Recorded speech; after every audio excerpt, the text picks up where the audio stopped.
Well, we're back.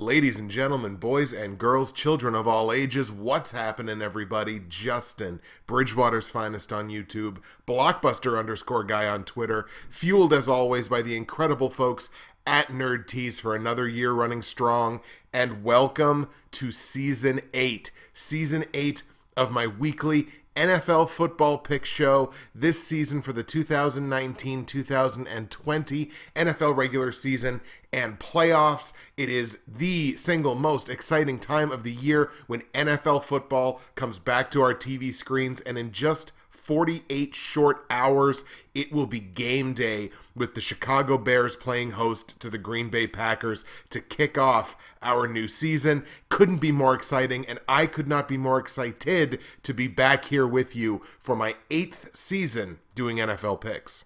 For the number of you, and I'm sure there are a few who might be asking, who is this guy? How did I come across this video? Allow me to introduce myself. My name is Justin.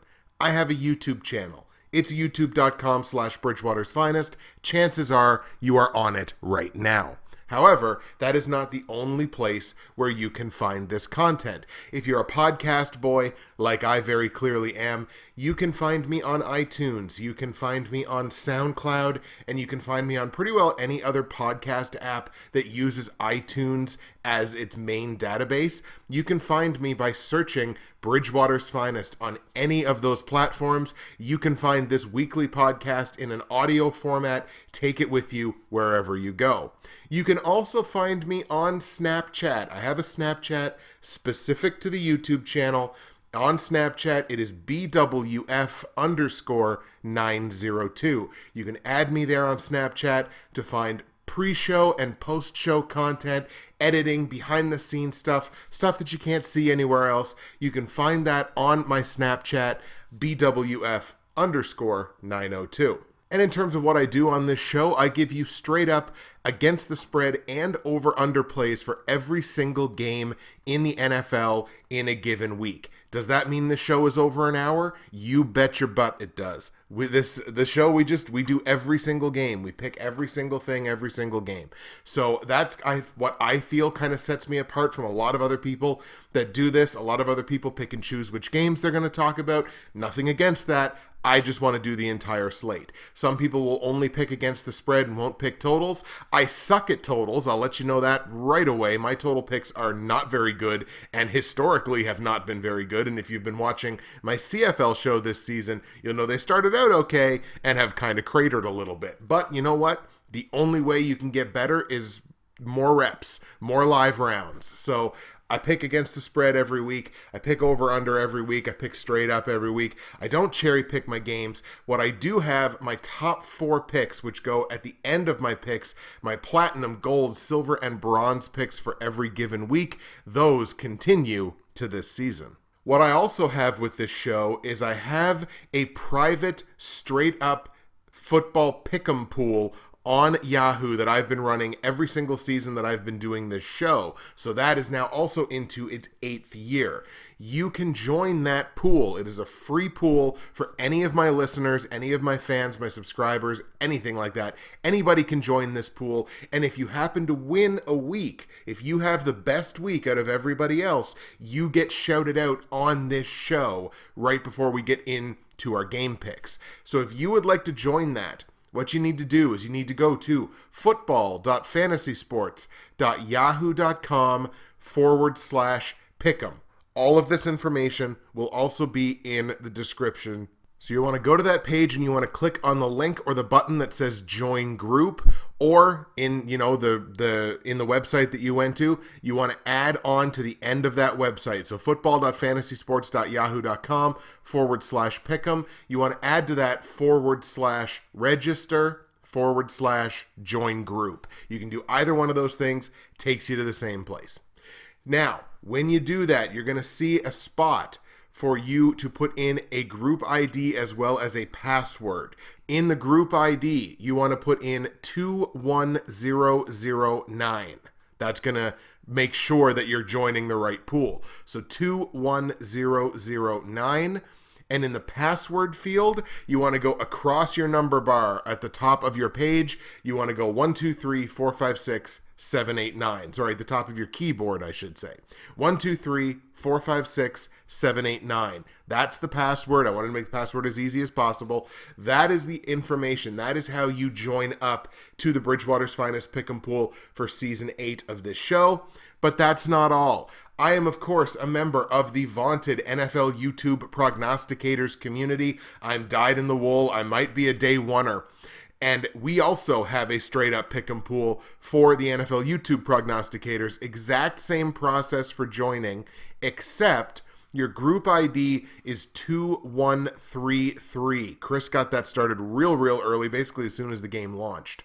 So the group ID 2133. The password for that one is simply PROG, P-R-O-G.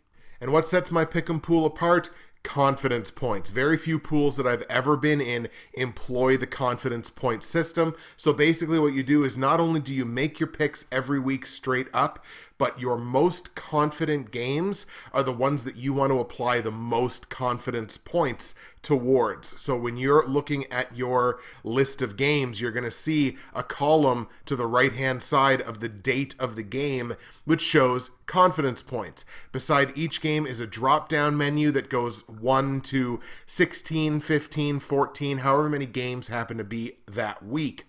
And your most confident picks, you want to apply the most confidence points towards. So the game that you feel the most confident in is what you should apply your 16 points to, which is the most that you can possibly apply in a single week.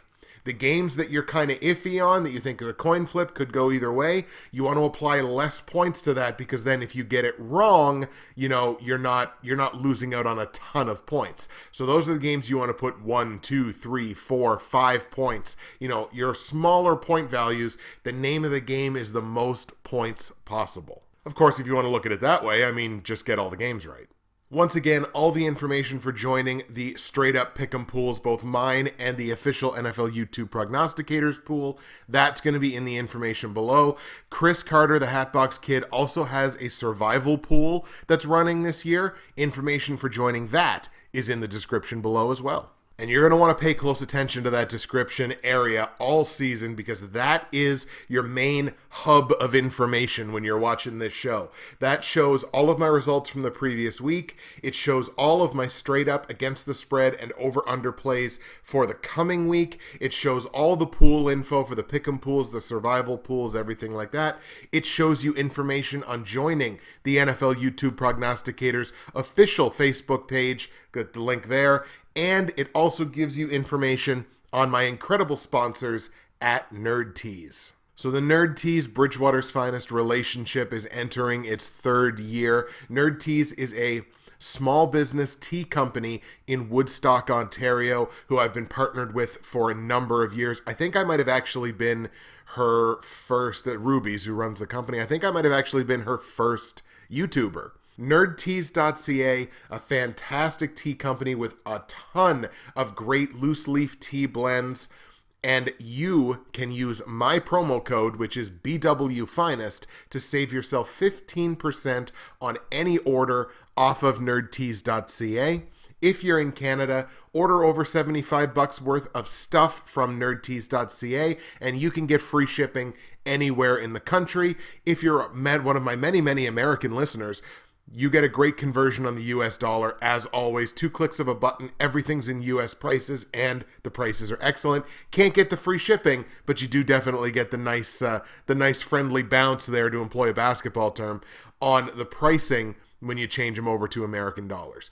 Nerdteas.ca. I'm drinking it right now, drinking some lovely Nerd Teas. Today's blend is root beer. Yes, you heard that right. For all my new listeners, root beer in a tea. Smells just like it, tastes just like it. It's fantastic. Nerdteas.ca. Hit that promo code BWFinest. Save your 15%. Get your free shipping to my Canadian fans, to my American fans. Get your conversion on the US dollar. Find yourself something to love and find someone you love something to love. You can do it on nerdtease.ca. Got all that information? Good. And since you understood, let's waste no more time. Let's dive right into our week 1 slate of games. Obviously starts with the aforementioned game that I talked about, the Chicago Bears playing host to the Green Bay Packers on Thursday. Just 2 more days until NFL football games that count and matter again.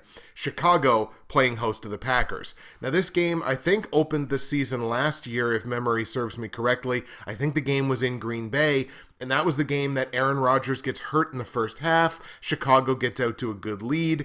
Aaron Rodgers makes this Herculean comeback into the game, and Green Bay wins in week 1. I believe it was 24-23. And again, maybe memory is completely off on this one for me, but I think that was the way that it went. Had I known at that point, especially as a Packers fan, that they would only win 5 more games that season, I might not have been quite as super pumped about seeing Aaron Rodgers come back in that football game. The Bears are basically bringing back their entire team from last year, minus Jordan Howard, who's now in Philadelphia. So it looks like you've got Tariq Cohen as quote-unquote the lead back, but I'm probably not going to get most of the actual running duties. Those are going to go to 2019 draft pick David Montgomery, and a ton of people are like, oh my god, you have to take David Montgomery in fantasy. David Montgomery's going to win you fantasy leagues. The live stream that I just did, I talked about how David Montgomery, I think, is going to be a fantasy bust this season. Moving forward, I think he's going to be great, but this particular season, I actually think he's going to be a bust. I think Tariq Cohen is the more valuable back there, both in fantasy terms and in real life terms, because Tariq Cohen, I think, is going to be the one that's going to be able to actually move the football by being that huge target in the pass game. Should probably see well over 100 targets. Being an actual dedicated, fan of a team now, as opposed to my first few seasons when I did this, I really didn't have a team per se. I was just like, I just like watching great football. And that's still the case. I do still love watching great football. But now, like, where I'm actually a fan of the Packers, it's tough for me to separate sometimes, which I don't necessarily know makes me better at doing this job. I think the Green Bay Packers are going to be an excellent football team this year. And when I say excellent, I mean excellent. I mean have a good shot to win that division. I mean have a chance to make some noise in the playoffs. If you listened to my NFL playoffs bracketology, you would also know that. Because I think that offensive line is really, really good. I think if Aaron Rodgers is healthy, he's arguably the best quarterback in the NFL. I think Davante Adams is arguably the best wide receiver in the NFL. I think Aaron Jones has a chance to be a top 5, top 10 running back in this league. And when you have to actually respect what the Packers can do in the run game, it makes Aaron Rodgers so much more dangerous. It makes the pass game so much more dangerous. And that's why I think in this Matt LaFleur offense, I think the Green Bay Packers are going to be significantly better. Worth noting, the Packers are only 8-16 on the road in the last 3 seasons, and that's something that I'm going to bring up with every single game here. But that's 2 of like the worst seasons that I have seen from this franchise, and I certainly don't expect those 2 teams to be the same as the team that we see on the field this season, but it's still worth pointing out they've only averaged, less than 3 road wins a season over the last 3. It's a division game, so it's 2 teams that know each other incredibly well, but I legitimately think Green Bay is going to go into Chicago and get the win. I really do. I think that is what's going to signal, hey, this is a new team, it's a new season, new expectations, we're back on track here. Yeah, we kind of went off the rails for a couple of seasons, but the Green Bay Packers are back. And I think they start that in week 1. I'm taking the Packers on the road in Chicago to hang a loss on the Chicago Bears. On the line, the Bears are 3-point favorites at home, which makes absolute sense to me. I like the Packers to win, so we're going to take the Packers +3. Also worth noting that in the last 9 head-to-head matchups between these 2 teams that took place in Chicago, the Packers are 7-2 against the spread. Now, granted, those were some bad Chicago Bears teams, so you also have to take that into account, but I just like the Packers here +3, certainly where I like them to win. So let's take the Packers plus the 3 points. Total in the game set at 46.5 points. I personally have this capped at like a high 40, maybe even pushing 50. Also worth noting that the last 5 head-to-head matchups in Chicago, the over has hit 4 of those last 5 games. So we're going to go over 46.5 points. Let's go Green Bay 26, Chicago 23. Let's go to Cleveland now, where the new-look Cleveland Browns are going to be playing host to the Tennessee Titans. Cleveland obviously has completely facelifted their offense. You've got now second-year Baker Mayfield. You got David Njoku, one of the best young tight ends in the game. You've got that two-headed monster at wide receiver of Jarvis Landry and Odell Beckham. You got Nick Chubb back there running the rock. After week 9, I believe that's when their bye is in week 9, then they're going to have Kareem Hunt back there available to them. All kinds of weapons, all the weapons in the world on this offense, and they get, the favor of getting to start their season at home. Certainly a good look for the Browns, and that's to say nothing of their defense, because I think their defense is going to be decent and a little bit better than they were last year. For the Tennessee Titans, it's nice to see that they've actually got offensive weapons that aren't just the running back. Like, yes, you've got Derrick Henry back there running the rock. You've got Dion Lewis, who can play as that scat back out of the backfield. I think Dion Lewis is going to see a ton of usage this season, kind of in that same vein as Tariq Cohen, who we talked about a little bit earlier. But now you got Corey Davis stepping up as the true number 1 receiver on this team, and you got a great compliment to him in Adam Humphries on the other side, who you have to respect, has to draw defensive attention, and should open up a few more lanes, not just for the run game, but for Corey Davis on the other side.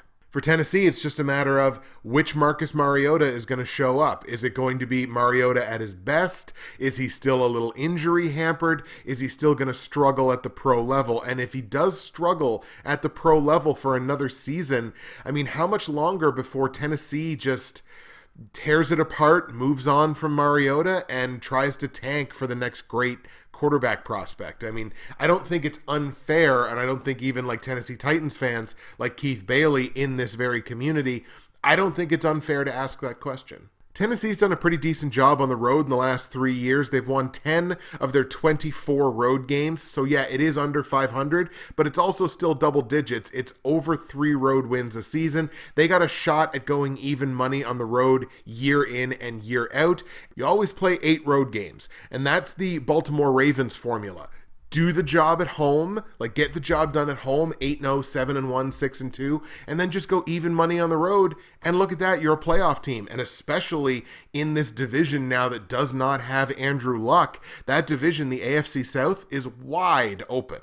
Look, the Titans are going to get their offensive opportunities in this football game. While I know that the Browns' defense is going to be better, we're still talking about the 3rd worst total defense from last season. Now, they only gave up 24.5 points a game, which is not terrible, but allowing 393 yards per game has them better than only Cincinnati and Kansas City. It's incredible to think of what Kansas City did last season with a defense that was that bad.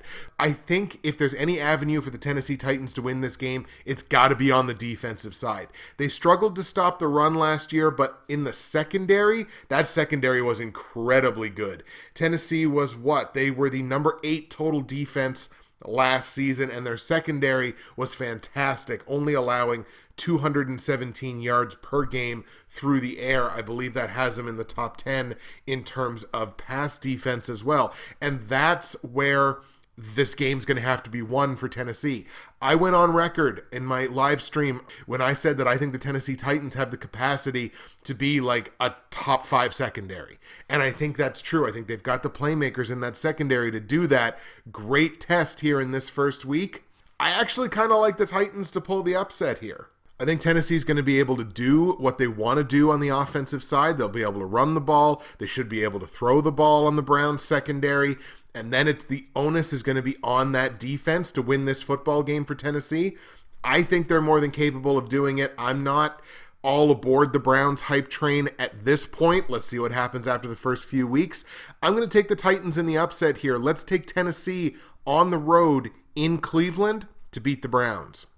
Against the spread, the Browns are 5.5-point favorites at home. Obviously, we like the Titans to win, so I'm going to grab Tennessee plus the 5.5 points.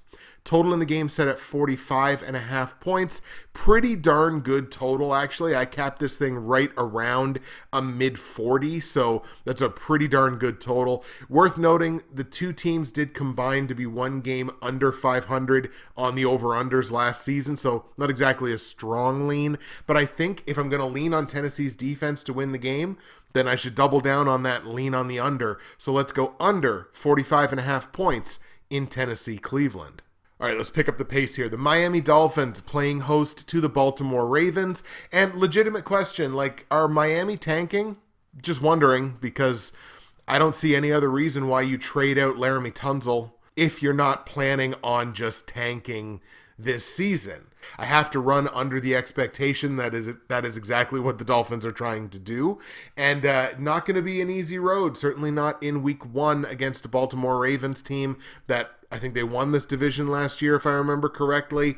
They have, like Tennessee, won 10 of their 24 road games over the last 3 seasons. Again, not above 500, but, still getting the job done. Pretty well even money on the road. And this, to me, just reeks of a road game that Baltimore is going to step in and stomp all over Miami. The offensive line in Miami, not very good. Baltimore's pass rush should get home almost at will. That defense is still really good. Lamar Jackson and the offense is really good. I don't see Miami having anything for them in this game. So we're going to take Baltimore, third straight road team that we've taken, Baltimore on the road in Miami to hang a loss on the Dolphins. On the line, the Dolphins are 7-point dogs at home, which makes sense to me. This is more of like a lean than anything else because this is actually a relatively tough number. I do think Baltimore covers the -7.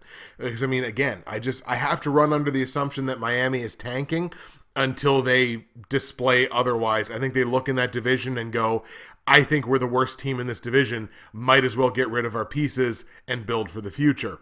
So I got Baltimore covering this number. Let's go Baltimore -7. Total in the game set at 37.5 points. I actually capped this at like a high 40. So this total doesn't make a lot of sense to me at all because it's not like Miami's going to score no points. They've got some weapons there. I think they'll put some points on the board. We're going to go over this one. Let's go over the 37.5 points. Let's be a little more generous than that maybe. Let's go Baltimore 28, Miami 20. Let's go to Minnesota now. Vikings playing host to the Atlanta Falcons. This is a battle of Geo Nose versus the HATBOX Kid. Vikings versus Falcons. And this is another one of those football games that I think is going to be an absolute shootout. I think the points are going to fly up onto the board early and often in this football game. Spoilers, I'm going to take the over. Atlanta, it's a very simple formula. Matt Ryan, Julio Jones, Devonta Freeman. You keep those 3 guys healthy, let the ball fly, and I think the Atlanta Falcons are going to be just fine this year. I think the defense is going to be a little bit better. The defense getting a little more experience last year, had a couple of, rookies and younger players in prominent starting positions. I expect them to be better this year, so I think the Falcons are going to be just fine in this regard. Minnesota, obviously their biggest question marks, which I talked about a couple of days ago, the offensive line protecting Dalvin Cook. Dalvin Cook, I think, is going to be a very good running back in this league. Even this season, I think Cook could sniff 1,000 yards if he gets the offensive line play. And that's the biggest what if with the Vikings. And, the second, of course, would be the quarterback situation. But the wide receivers are so good. Diggs is so good. Thielen is so good. Rudolph is reliable. Like there's so many weapons that I think the quarterback situation is going to play itself out naturally. I think they figured out a way to keep everybody involved in that offense. But it's the play at the line of scrimmage. If Atlanta's pass rush can start getting home, which I get the feeling is going to happen in this game, it's another upset. It's going to be another upset pick. It's going to be another road pick. My 4th road pick to start the season. I like the Atlanta Falcons in this game. Also worth pointing out, the Falcons above 500 on the road over the last 3 seasons. They've won 14 of their 24 road games. It's good enough for me. I'm taking Atlanta. On the line, the Vikings are favored by 4 points at home, which I think they probably should be in this situation. But I like the Falcons to win this game, so obviously I'm on Atlanta +4.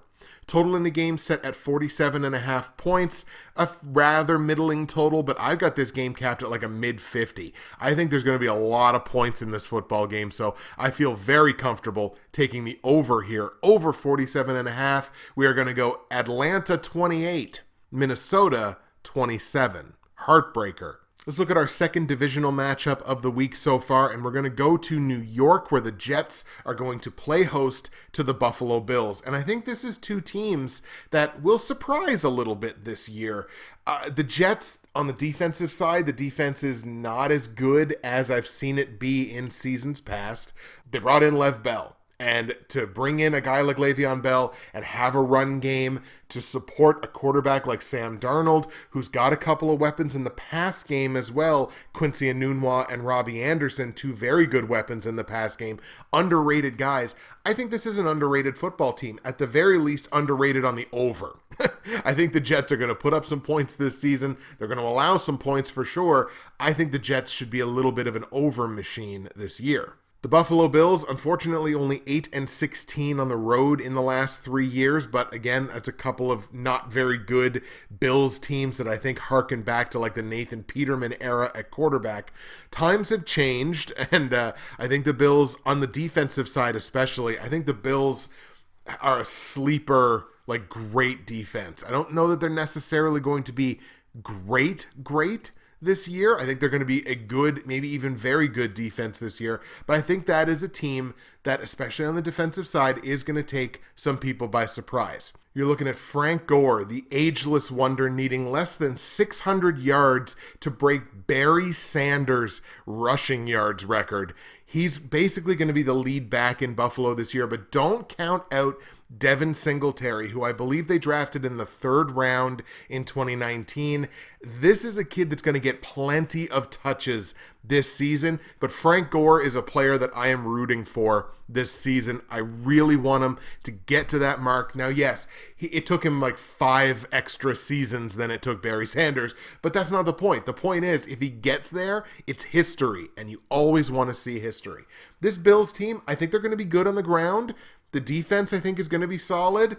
The real question mark is in the pass game. If they can do anything at all in the pass game, this is a team that could surprise, maybe even challenge for a wild card. But in week 1, in a division matchup with two teams that know each other incredibly well, I'm going to skew on who I legitimately think is the better top to bottom football team right now. And I think I've got to go with the Jets. It certainly helps that they're at home as well. I'm going to take the Jets in this one, my first home team of the week. I'm going to take the Jets to beat Buffalo. On the line, Jets are 3-point favorites at home, right about where I expect this to be.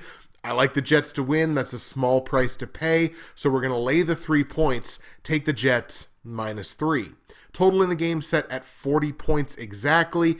I've got this thing capped at a mid-40. Worth pointing out, in the last 9 head-to-head matchups that have taken place in New York, the over has hit 7 times in those 9 games. It's good enough for me. Let's go over 40 points in Jets Buffalo. We're going to go Jets 24, Buffalo 20. Back-to-back division matchups here. Let's go to Philadelphia, where the Eagles are going to play host to the Washington Redskins. And I think the Washington Redskins are the team that everyone is sleeping on the hardest. I get all the issues that there are with this football team. I get that offensive line, it's bad. That defense, it's questionable at best. That offense, outside of Darius Geis, oh boy, there's question marks. But I really feel, for whatever reason, it's a gut. Like, it's a gut feeling. That's all that it is. I feel like the Redskins are kind of getting thrown under the bus here a little bit. And especially in a division matchup, I think this game is going to stay a hell of a lot closer than obviously Vegas thinks that it's going to stay, because this is a 9.5 point spread. All due respect to the Philadelphia Eagles. They've got 479 running backs on that team, and in combination, they're going to make a hell of a committee because they'll only have to carry the ball once a season. But no, in all seriousness, they've got I think 4 running backs still on the depth chart. To me, Jordan Howard should be the runaway number 1. Since when is Jordan Howard like yesterday's lunch? Like, Jordan Howard can be a really, really good running back in this league. I don't think Philadelphia is necessarily going to commit to him. I mean, they seem very committed to the idea of a running back by committee, and I get it. I get why they want to do that. They want to keep guys fresh, keep guys healthy, certainly in support of the guy that has to stay fresh and healthy, which is Carson Wentz. Now that Nick Foles is out of town, Carson Wentz is the number one. It's his ship. If he goes down, Philly's really going to struggle because now they don't have Foles behind him. I don't think he's going to go down. I think he'll hopefully have a healthy season because, I mean, that offensive line, that could be the offensive line that's under some of the most pressure this season in Philadelphia to keep their quarterback upright. I don't necessarily know that we're going to see a great defensive performance from the Eagles this season. They were decent against the run last year, only allowed 96.9 yards, but you could throw over that secondary all day long, and I don't necessarily know that that secondary is going to be that much better this year, and that's why I think this game stays close. I think Washington, at the very least, garbage time touchdown towards the end that keeps this game from being decided overall. I like Philadelphia to win, and it certainly, again, it helps that Philly's at home. Washington's been a pretty good road team, despite the fact that the team has been not great for the last few years. They've won 10 road games in the last 3 years, so it's not like they're completely useless away from their own barn. I do think Philly wins the game. I do think the point spread is too much, but let's take the Eagles at home to beat Washington. On the line, like I mentioned, it's a 9.5 point spread. That's just way too many for me in a division game. Worth noting, last year the Redskins were 8-5 against the spread as an underdog. So look, Washington plus 9.5 points, it just feels good to me. So let's take the Redskins plus the 9.5 points in a bit of a hedge. Total in the game set at 46 points. Pretty darn good total. I've got this capped somewhere low to mid 40. But these two teams were only a combined 14-20 on the over-under last season. I'm going to skew under by the slightest of margins in this one. We're going to go under 46 points in Washington-Philly. Let's go Philly 24, Washington 21. Let's go to Carolina now. Panthers playing host to the Los Angeles Rams. And this could be a game where the primary narrative already in week one is the injury situation and the health situation of two of the primary stars in this game. Todd Gurley for the Rams and Cam Newton for the Panthers. Cam got very limited work in the preseason, dealt with preseason injury. Definitely not a good look for a Panthers team that are looking to rebound from last season.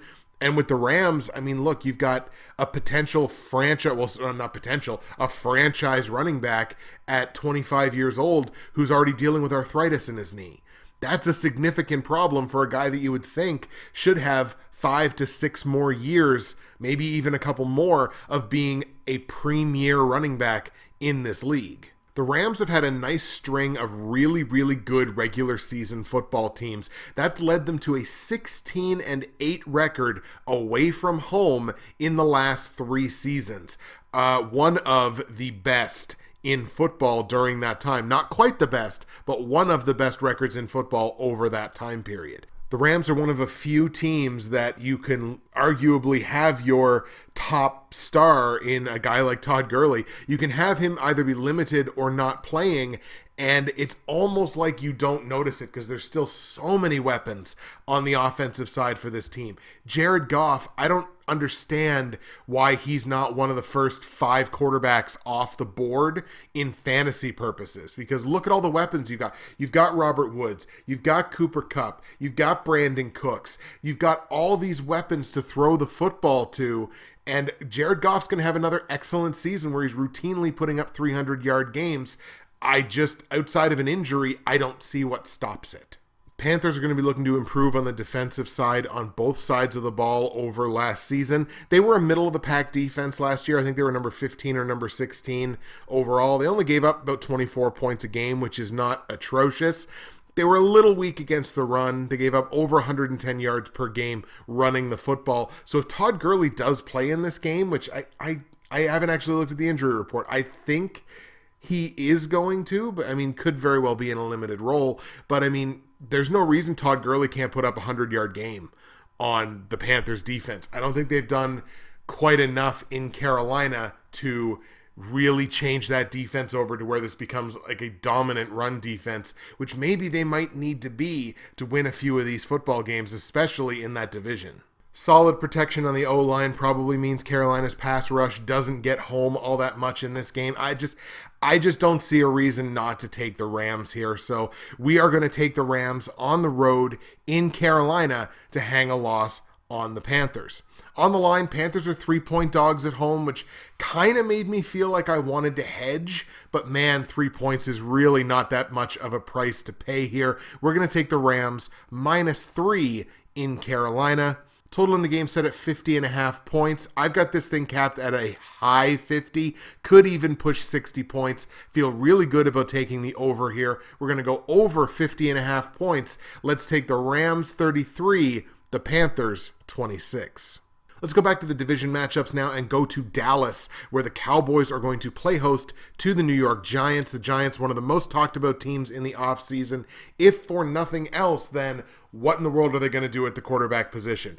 Everybody railed against them for drafting Daniel Jones, and all he did was went out in the preseason and looked really good and changed the narrative to, well, he should be starting. I'm on the side of Eli Manning in that one. I think you start Eli Manning, give Eli Manning enough respect, the fact that he's won a couple of Super Bowls for you, give him enough respect to say, you have to lose this job. I have no doubt that he will. I think Daniel Jones will be starting for this team in week 5, arguably. But you have to give Eli that kind of respect. You have to give him that kind of leash to say, we're not going to take the job from you. Giants are only 8-16 on the road in the last 3 seasons, so struggle to get that third road win on average. The Cowboys, a very good home team. These two teams obviously know each other incredibly well. Not enough people talked about this Cowboys defense last year. This is a top 10 total defense from last year all day long. The secondary was very good. The run defense was very good.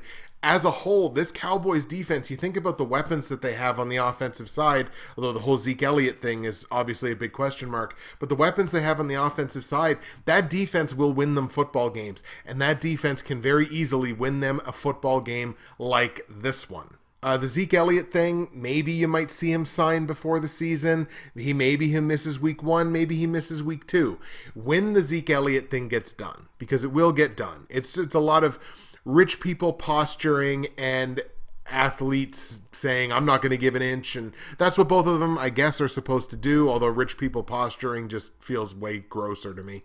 In any case, once this gets done, Zeke Elliott is going to get on the field and be a dominant running back, because that is what Zeke Elliott does. You feed Zeke, you give him the ball. Even if you don't see him in this game, Tony Pollard should be able to handle the backfield duties enough to get the Dallas Cowboys a victory. Maybe they lean on the defense a little bit. They can certainly do that in this game. We're going to take the Dallas Cowboys at home in a favorable situation to beat the New York Giants. However, on the line, Dallas favored by a full touchdown at home, probably without Zeke Elliott. I just think that's too many points. If Zeke Elliott was in there, I mean, first of all, the number would be higher, but even if it wasn't, like if you still got the -7 and you knew Zeke was going to play, I'd probably hammer that one. But as of right now, I just think 7 points is too many in a division matchup. The Giants also, worth noting, they were 6-1 as a road underdog against the spread last year. So I think we're going to hedge our bets in this one. Take the Giants +7. Who knows? Maybe the upset happens. Total in the game set at 45.5 points. I personally have this capped at a high 40. The last 10 head-to-head matchups between these two teams in Dallas, the over has hit 7 times. Feels good. Let's take over 45.5 points in Dallas and New York. Let's go Dallas 27, New York 21.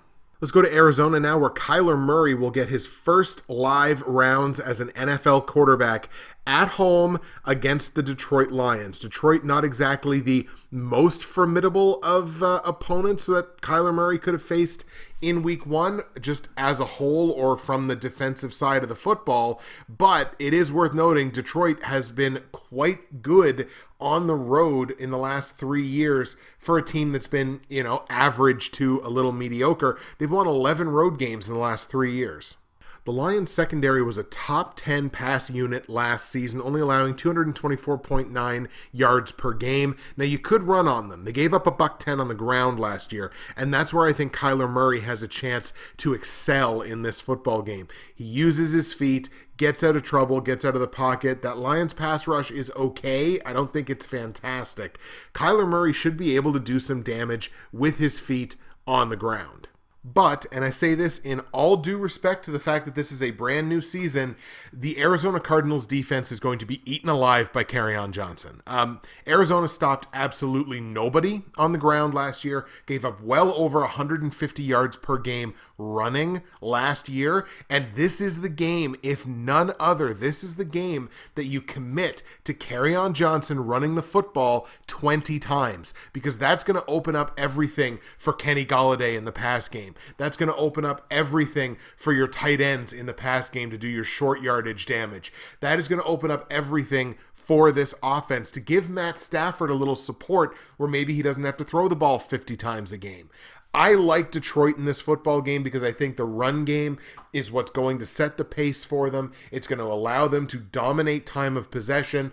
I don't see Arizona stopping them on the ground. So let's take Detroit in this one on the road. Let's take the Lions to beat Arizona in Arizona. On the line, the Lions are 2.5-point favorites on the road. Arizona, 2.5-point dog. I think that's a relatively popular against the spread pick. So a lot of people must be thinking Arizona is going to win this football game. Look, it's a small price to pay for us for Detroit. So let's lay those 2.5 points. Take the Lions minus 2.5. Total in the game set at 47 points. I've got this capped somewhere close to this, like kind of around a mid-40.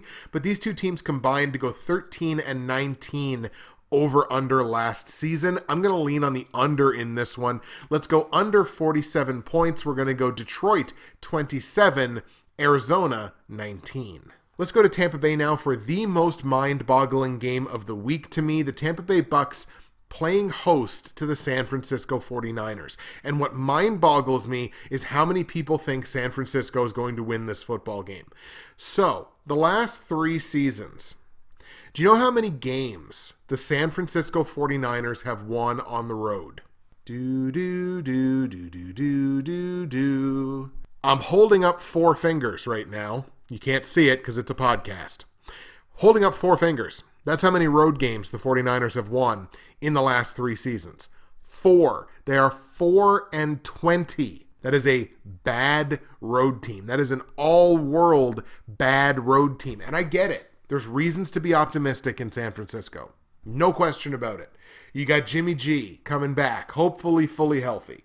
He's a significant upgrade over the CJ Beathard, Nick Mullins combination that San Francisco rolled with most of last year. The run game, if it stays healthy, looks like it's going to be good. They've got weapons in the pass game above George Kittle if they stay healthy, which looks good. As a defensive unit, the Niners weren't terrible last year. We're looking at, 12. They were the number 13 total defense last year. Certainly not terrible. I don't think they repeat that. And all they did with that number 13 total defense is gave up 27 points a game because the offense couldn't move the ball. I do think this team's going to be better. But everyone is overrating the San Francisco 49ers and what they're going to do this season. When we did our win total props, their prop was 8. This is a team was 4-12 last year. All of a sudden, they're going to potentially win 9 games. All of a sudden, this is a 500 football team. I just don't see it. Meanwhile, the Tampa Bay Bucks, once again, for what feels like the 19th season in a row, everybody's talking about the Tampa Bay Bucks as being like this world-beating offense. I've heard this story before. It usually doesn't end very well, at least not at the record at the end of the season. But Tampa Bay certainly does have their weapons. If Jameis Winston finally puts it all together and stays healthy, but if he finally puts it all together, this is an offense that could definitely do some damage. You've still got Mike Evans there, who is an elite wide receiver. The run game will hopefully get at least a little bit better. You got a couple of tight ends in O.J. Howard and Cameron Brate who can do some damage in the receiving game. I think O.J. Howard does have the potential to be a breakout star at the position this season. Does it mean Tampa Bay is going to be a great football team? No, but it does mean that they can beat a division rival in their home building who's only won 4 road games over the last 3 seasons. I'm hammering Tampa Bay in this football game. If Tampa loses this game, I'm fading Tampa for the rest of the year because this is the game that Tampa has to win. What blows my mind is the fact that this game is a pick'em. It's a pick'em against the spread. That makes no sense to me whatsoever. So look, we're taking Tampa Bay to win, taking Tampa at home to beat the 49ers. On the line, obviously, we're hammering the Tampa Bay Bucks at home as a pick'em against San Francisco, a team that, again, don't know whether you heard me before, once more for the people in the back, has only won 4 games on the road in 3 seasons. Total in the game set at 50 points, which seems like it might be a little bit high, but I do think both of these offenses will do some damage in this football game. We're actually going to go over on this one. I got it capped at a mid-50. Let's go over 50 points. We're going to go Tampa Bay 30, San Francisco 26. Now, for what is arguably the game of the week in Week 1, the New England Patriots at home playing host to the Pittsburgh Steelers. So, New England, obviously, there's not much more that needs to be said about New England, but it does kind of feel maybe the glisten is starting to come off a little bit. And you can say that almost every year, and then they willy-nilly go out and they're 12-4 and they make a deep playoff run. I just spilled the rest of my nerd tea. That makes me a sad boy. Anyway, let's get back to talking about the game. The Pittsburgh Steelers, you know how I talked a little bit earlier about how the Rams were 16-8 on the road in the last 3 seasons, and it's not quite the best record, but it's very close to the best record.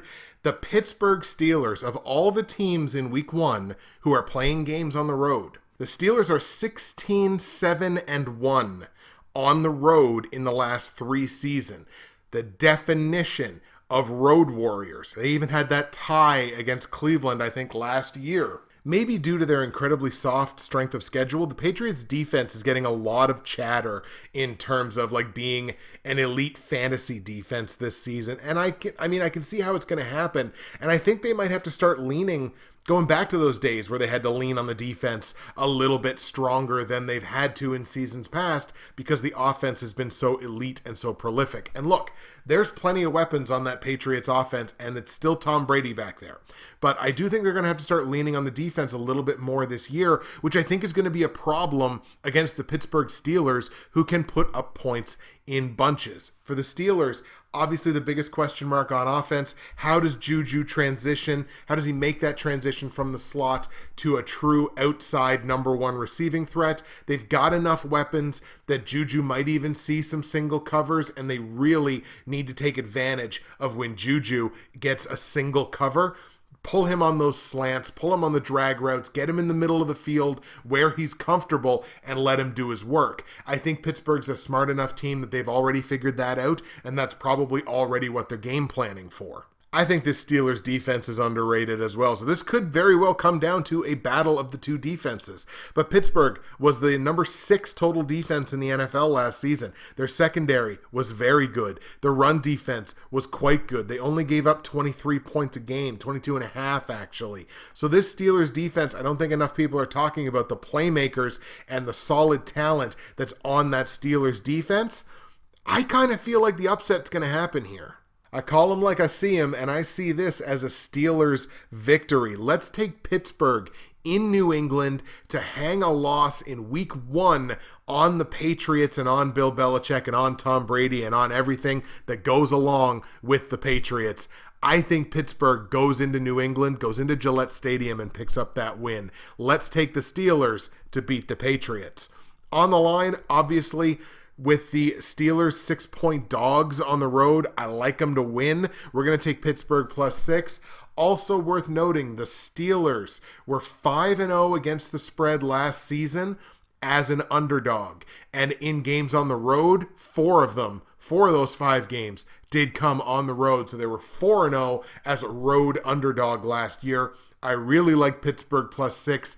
Even if you like New England to win, I think this game stays incredibly close. So hedge your bets, take the points, take Pittsburgh +6.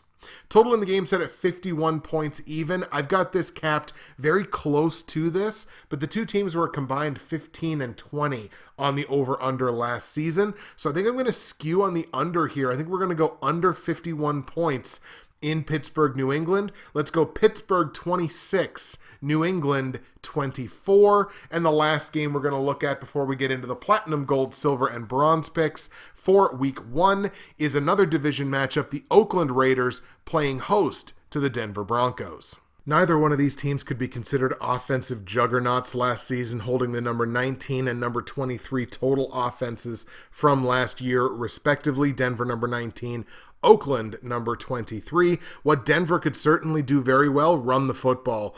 And with that two-headed monster of Philip Lindsay and Royce Freeman, I think that's going to continue this season. It looks like the offensive line might be a little bit better. And the big difference, Joe Flacco back there. And even if you don't think Joe Flacco is a good quarterback anymore, what he does have is veteran experience. What he does have is veteran leadership. It's a guy that has won a Super Bowl, knows how to win football games, will manage the game way better under center than what Denver had last season. That's why I actually think the Broncos a little bit, I'm not going to call them a sleeper, because I certainly don't think the Broncos are going to make the playoffs. I mean, it could happen. I just don't necessarily see it happening.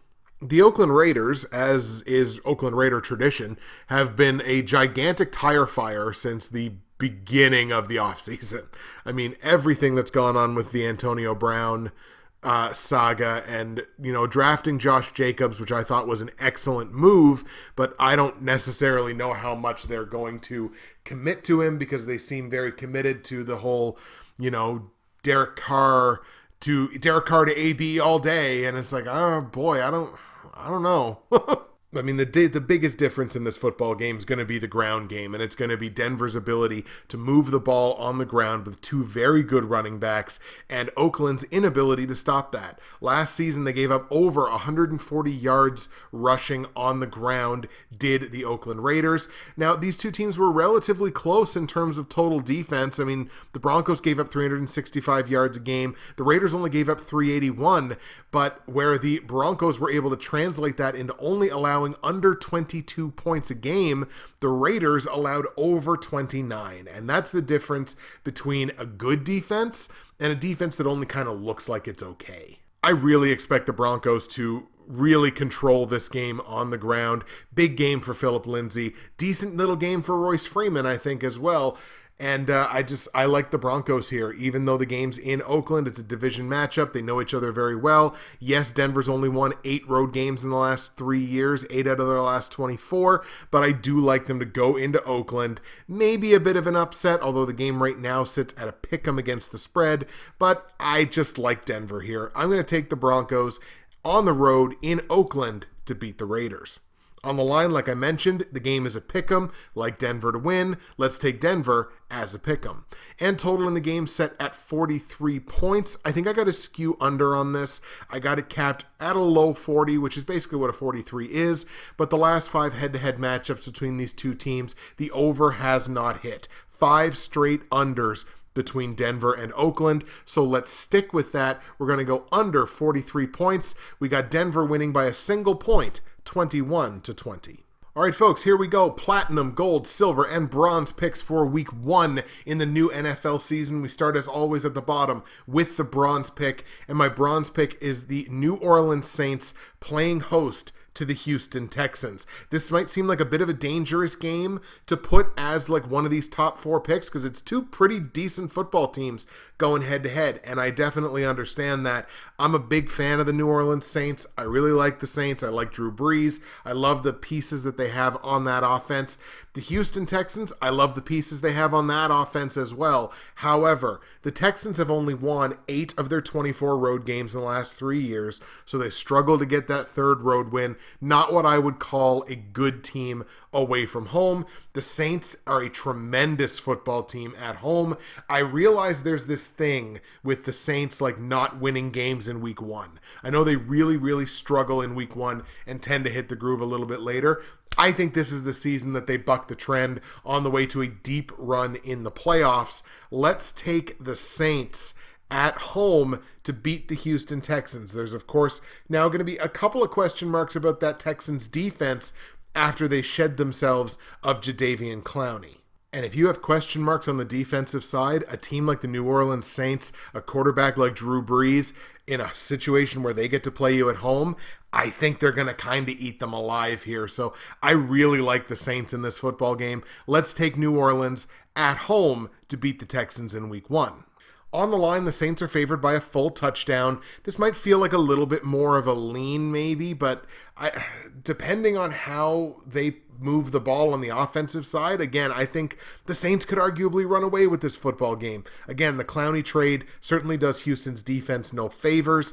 I'm going to take the Saints here, and I'm going to hammer the Saints against the spread. Let's take New Orleans to lay those points and cover the -7. Total in the game set at 53.5 points. However, I am going to stick under on it. The two teams were only 14 and 21 combined over under last season. I got this capped at a low 50. We're going to stick under 53.5 points total. Let's go New Orleans 32, Houston 20. Saints straight up, Saints against the spread, under 53.5 points. That is my bronze pick. My silver pick sees the Jacksonville Jaguars starting off the season at home, starting off the Nick Foles era at home, taking on Patrick Mahomes in Kansas City. What a good luck. Chiefs, a very good road team over the last 3 seasons, 15-9 in their 24 road games during that span in the regular season.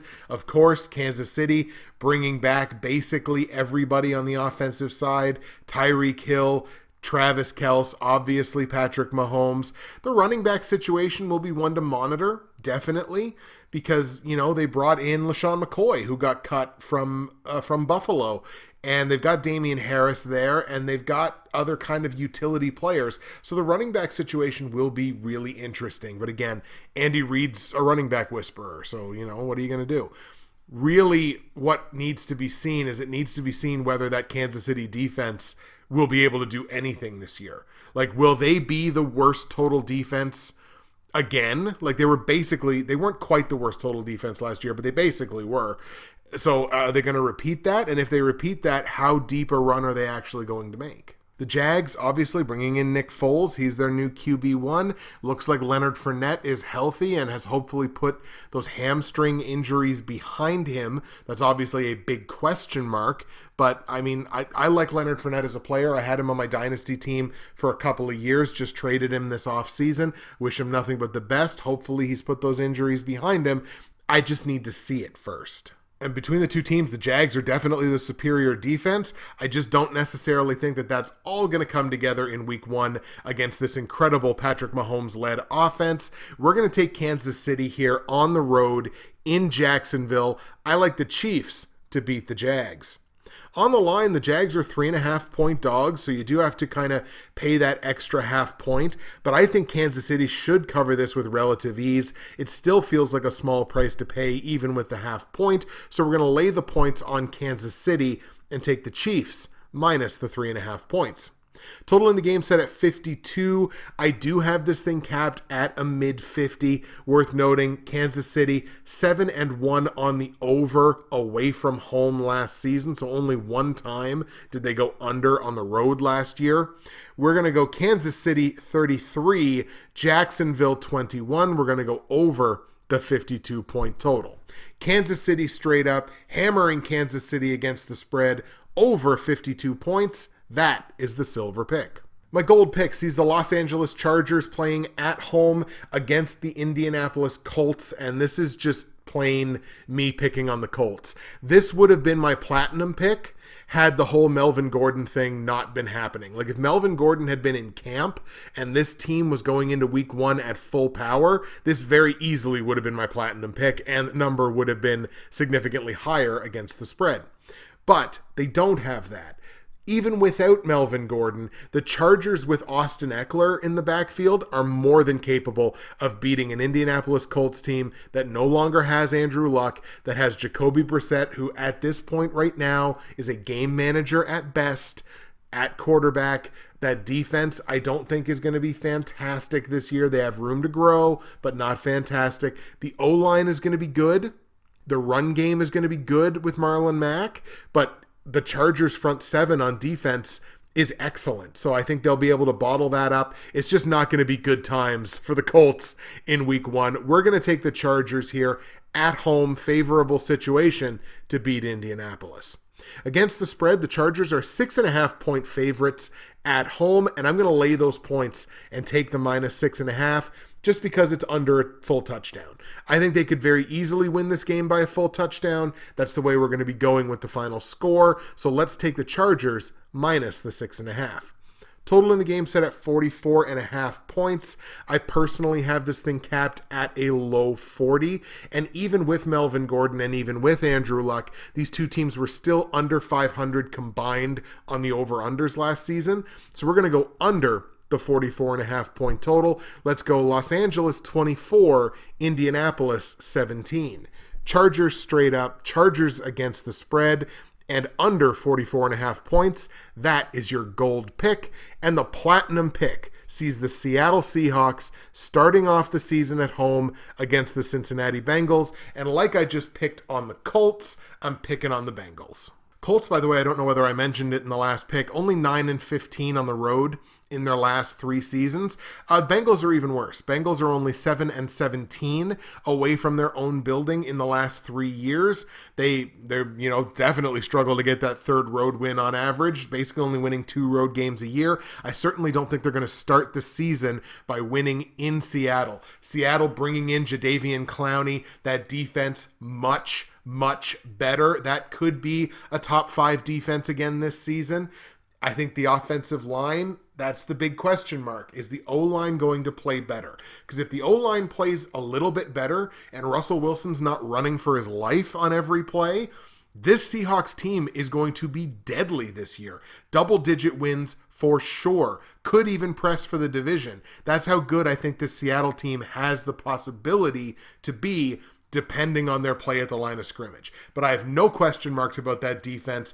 I think that defense is going to eat Andy Dalton and the Cincinnati Bengals alive, who do not have A.J. Green for the first handful of games. The offensive line is a little Swiss cheese, which means bad things for Joe Mixon. I just don't see how the Bengals put up enough points to stay competitive in this football game. If they've got to rely on the defense, I don't necessarily think it's going to happen. Let's take Seattle at home, favorable position. Seattle puts up a win against Cincinnati in week 1. On the line, Seahawks 9.5 point favorites as of recording time against Cincinnati. It's a little bit of a lean, I guess, but you know what? It's under double digits. We're going to take Seattle. They're a much better football team. Let's take the Seahawks minus the 9.5 points. Total in the game set at 44. Pretty well a perfect total. I have this thing capped somewhere around a mid-40, so it's right in that range. But these two teams combined to go 18-13-2 on the over-under last season. Let's skew on the over and go over 44 points. We're going to go Seattle 28, Cincinnati 18. Seattle wins straight up, hammering Seattle minus 3.5 minus 9.5. I wish it was 3.5. 9.5 against the spread in a game that goes over 44 points. That is your platinum pick. There you go, folks. The week 1 episode is now in the books. We're back to football, back to Tuesdays, back to NFL picks. And here's my schedule moving forward. Obviously, we're going to have the NFL picks on Tuesdays. Wednesdays, the CFL picks still going to be there. So we got back-to-back days of football content on this channel. You gotta love it. I'm toying with the idea of starting to do something on Fridays, whether that's a live stream, whether it's, whatever it happens to be.